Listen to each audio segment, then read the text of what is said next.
श्रद्धेय महानुभावों, आज आर्य पर तरह तरह के इतिहास, तरह तरह के विचार दिखाई पड़ते हैं।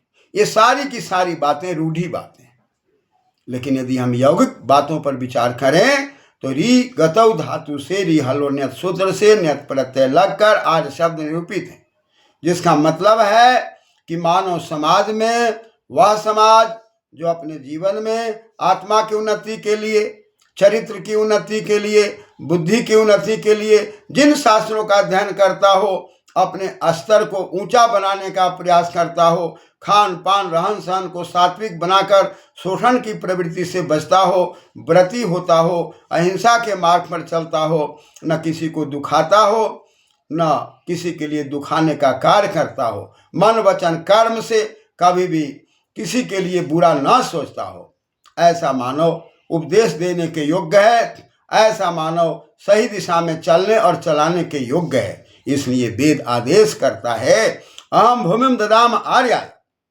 ये मैं आर्यों को, आर्य माने जो गतिशील है, शाश्वत व्रतान, जो व्रती है, जो अपनी इंद्रियों को संयमित करते हैं, उनके लिए ये धरती है। ये धरती, ये शरीर, ये स्वास्थ्य उन्हीं के लिए।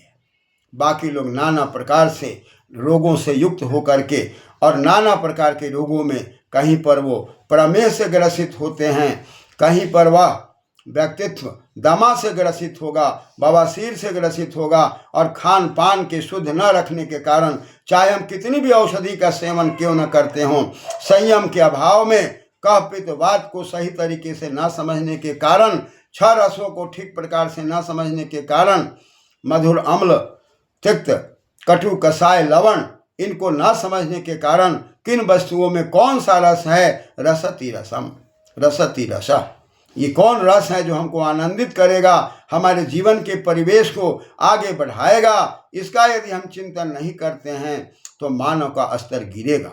और जब मानव का स्तर गिरेगा तो मानवता समाप्त होगी, और मानवता समाप्त होगी तो कथनी करनी में अंतर होगा, कर्म वचन मन एक नहीं होगा। कर्म वचन मन एक नहीं होगा तब हमारा सिंचन नहीं हो सकता, क्योंकि परमात्मा का आदेश है, अहम वृष्टिम दासु से मर्त्याय। अगला पक्ष वेद का कहता है कि परमात्मा का आदेश है कि मैं तुमको क्या करता हूं, वृष्टिम। वृष्टिम में वृष धातु है, सिंचन के अर्थ में है, अक्तिम प्रत्यय लगा हुआ। मैं तुम्हारा सिंचन करता हूं। जैसे जल के सिंचन के द्वारा पेड़ पौधों का विकास होता है, ठीक उसी प्रकार से परमात्मा हमारा आपका सिंचन करता है, और वो रस के द्वारा सिंचन करता है, विचारों के द्वारा सिंचन करता है, खान पान के लिए सही दिशा दे करके सिंचन करता है। जहाँ हमारे जीवन में उत्साह है, आनंद है, भय का अभाव है, लज्जा का अभाव है, शोक का अभाव है, बुरे कर्मों का अभाव है, वहाँ परमात्मा का सिंचन है। और वह व्यक्ति धन्य है जहाँ परमात्मा उसको सिंचन करता हो। जैसे किसान भाई खेतों का सिंचन करते हैं, पौधों का सिंचन करते हैं, वैसे ही परमात्मा भी जो आर्य व्यक्ति होते हैं, जो गतिशील व्यक्ति होते हैं, जो अपने जीवन को आगे लेकर के चलते हैं, और आगे लेकर के चलने के लिए श्रेष्ठ लोग मिलकर एक संगठन बनाते हैं, और संगठन बनाकर अपने उत्तराधिकारी को शिक्षा के क्षेत्र में, ज्ञान के क्षेत्र में, विज्ञान के क्षेत्र में, गुरुकुलीय व्यवस्था के माध्यम से अपने जीवन को भी मजबूत बनाते हैं और दूसरे के जीवन को भी मजबूत बनाने में प्रयत्नशील होते हैं। ऐसे लोगों को परमात्मा वृष्टिम दास उठे। ऐसे सिंचन करने वाले को, ऐसे समाज को लेकर के चलने वाले को दासु से मर्त्याय। मर्त्याय का मतलब है मृंग प्राण त्याग धातु से मृत्यु से शब्द बनता है, और मर्त्याय मरण धर्मा के लिए चतुर्थी व्यक्ति है। मरण धर्मा के लिए दासु से, जो दान की प्रवृत्ति के हैं, जिनके पास परमात्मा ने ज्ञान दिया है वो ज्ञान का प्रचार करते हैं, धन दिया है धन का प्रचार करते हैं, विद्या का प्रचार करते हैं, अर्थ का प्रचार करते हैं, शरीर का प्रचार करते हैं, स्वास्थ्य का प्रचार करते हैं। यानी कि शरीर संबंधित राय विचार देना, धन संबंधित राय विचार देना, व्यापार संबंधित राय विचार देना, ज्ञान विज्ञान संबंधित राय विचार देना, ये दान कहलाता है। और जो लोग ऐसे विचारों का आदान प्रदान करते हैं और इस विचारों के आदान प्रदान से समाज का सिंचन करते हैं, उसको परमात्मा भी सिंचन करते हैं। इसलिए मरण धर्मा के लिए ये वृष्टि दी गई है। हम जो यज्ञ करते हैं, यज्ञ के द्वारा जो वाष्पीकरण की क्रियाएं होती है, छेदन भेदन की जो क्रियाएं होती है, और नाना प्रकार से वाष्पीकरण की क्रिया होकर, औषधि की क्रिया होकर ब्रह्मांड के अंदर वर्षा होती है, और उस वर्षा से पूरे जगत का संचार होता है। ठीक उसी प्रकार हम भी वर्षा के आनंद में आनंदित होकर के समाज को हर प्रकार से दानशील बनाते हुए हमारे जीवन में आत्मिक बल, शारीरिक बल, बौद्धिक बल जो कुछ भी है उसका आदान प्रदान करते हुए यदि हम जीते हैं तो मर्त्य आया। ये मरण धर्मा के लिए। इसलिए परमात्मा ने हमें ये धरती दी है, किसके लिए? आर्यत्व के लिए, गतिशीलता के लिए, अन्याय के लिए नहीं, अनार्य के लिए नहीं, अनारीपना के लिए नहीं। इसलिए हम अपनी इंद्रियों को सही दिशा में चलाते हैं तो हमारा नाम आर्य हो जाता है। जब इंद्रियों को हम गलत दिशा में चलाते हैं तो हमारा नाम अनार्य हो जाता है। ना कोई आर्य बाहर से आया है, ना कोई बाहर में जाएगा। धरती पे ऊपर जो भी भरत है, और भरत की जो संतान है वो भारत है। डुगरी भरने धातु से अतच प्रत्यय लगकर भरत शब्द बनता है।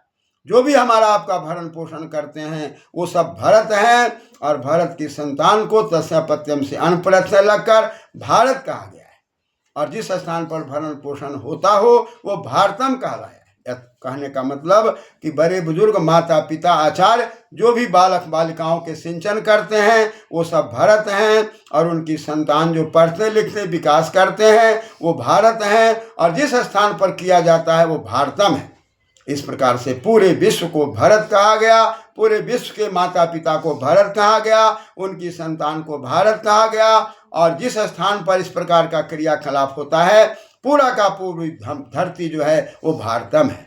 इसलिए आर आए और आए गए ये अज्ञानता का प्रतीक है, ये रूढ़िवादिता का प्रतीक है। आर्य कोई रूढ़िवादी शब्द नहीं है, यौगिक शब्द है। जहाँ से हमारी गति शुरू होती है, जहाँ से हमारी सही परंपराएं शुरू होती हैं, जहाँ पर हम शोषण के विरुद्ध में आवाज़ उठाते हैं, जहाँ पर हम न्याय के ओर चलते हैं, अन्याय के विरुद्ध में आवाज़ लगाते हैं, जहाँ पर हम जीते हैं, दूसरे को भी जीने देते हैं। चाहे हम मंच पर बैठकर उपदेश करते हों, चाहे आर्य समाज में बैठकर उपदेश करते हों, चाहे मंदिर में बैठकर उपदेश करते हों, मस्जिद में बैठकर उपदेश करते हों, या चर्च में बैठकर उपदेश करते हों, शब्दों को समझ करके हम गतिशील हो सकते हैं। जहाँ पर व्यक्ति अपने मन को जीत लेता है वो मस्जिद है, और जहाँ पर व्यक्ति गतिशील होकर समाज का संगठन करता है वह आर्य समाज है, और जहाँ पर मन टिक जाता है वो मंदिर है। और चर्च अध्ययन, जहाँ पर हम अध्ययन करते हों, ज्ञान विज्ञान के क्षेत्र में आगे बढ़ते हों, वो चर्च है। चर्च अति चर्चा। इस प्रकार से शब्दों को समझकर, शब्दों की विशालता को समझकर ब्रह्म शब्द को समझा जा सकता है। इसलिए ब्रह्म एक शब्द है, और शब्द को समझ लेना ही अपने जीवन को आनंद में लाना है। और शब्दों को न समझना, रूढ़िवादी व्यवस्था में फंस करके, मेरे तेरे की व्यवस्था में आ करके, और मजहब मत मतांतर फैला करके न अपने बढ़िया से जीना, न दूसरे को बढ़िया से जीने देना। इसलिए शब्दों की गहराई में जाना, और शब्दों की गहराई में जाना ब्रह्म तक जाना है। अर्थों की गहराई में जाना, ज्ञान की गहराई में जाना है। शब्दों और अर्थों की गहराई में न जाकर उछल कूद करना, और छोटी छोटी बातों में आपस में बेमनस करना, एक दूसरे के साथ भेदभाव बरतने का प्रयास करना, यह अनार्यत्व है। इसलिए आर्यत्व अनार्यत्व को समझकर परमात्मा हमें आदेश करता है कि ये सिंचन करने वालों की धरती है, ये मरण धर्मा की धरती है, ये दान देने वालों की धरती है, ये भूमि की सत्ता को सुरक्षित रखने वालों की धरती है। और इस धरती को परमात्मा ने दिया है हमें कर्म करने के लिए, आगे बढ़ने के लिए, विकसित होने के लिए, और सारे संसार के लोगों की रक्षा करने के लिए। यदि हम केवल अपने व्यक्तिगत पॉकेट को भरने के लिए दुनिया के लोगों को तंग करते हैं, तबाह करते हैं, पद पाकर, बल पाकर, धन पाकर अहंकार करते हैं, तो आज न कल परमात्मा के दंड से हम वंचित नहीं रहते।